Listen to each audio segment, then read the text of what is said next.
సందర్భంలో నిన్నటి రోజున స్థానిక ఎమ్మెల్యే అయినటువంటి నాయని రాజేందర్ రెడ్డి గారు మరి ప్రెస్ మీట్ పెట్టి మరి కవిత గారిని, కవిత యొక్క కుటుంబాన్ని, కేసీఆర్ కుటుంబాన్ని సిగ్గులేదు అని మాట్లాడడం మేము తీవ్రంగా ఖండిస్తున్నాం. టీఆర్ఎస్ పార్టీ వరంగల్ తరఫున ఇది మరి వారికి కవిత గారిని కానీ, టీఆర్ఎస్ పార్టీని కానీ, లేదా కేసీఆర్ గారిని కానీ వారిని కించపరిచే విధంగా మాట్లాడే అర్హత వారికి లేదు.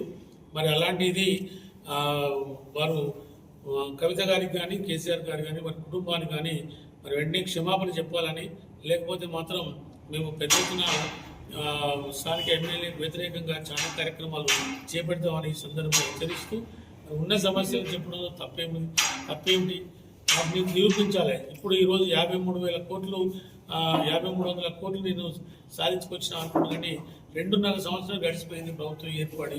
ఈ ఎమ్మెల్యే గారు చేసింది శూన్యం. ఎక్కడ కూడా అభివృద్ధి కనబడట్లేదు. గతంలో బీఆర్ఎస్ ప్రభుత్వం ఉన్నప్పుడు మాత్రమే జరిగినటువంటి అభివృద్ధి ఉంది. మరి అలాంటిది ఈరోజు తాను గొప్పలు చెప్పుకోవడం కరెక్ట్ కాదు. మరి ఈ 5,300 కోట్లు మరి ఎప్పుడు ఖర్చు చేస్తారు, ఎవరు ఖర్చు చేస్తారు, దేనికోసం ఖర్చు చేస్తారని కూడా చెప్పాలి. అలా కాకుండా మమ్మల్ని ఈ విధంగా ఇబ్బంది పెట్టడం కరెక్ట్ కాదని తెలియజేస్తూ మరి మాటలను ఖండిస్తున్నాను.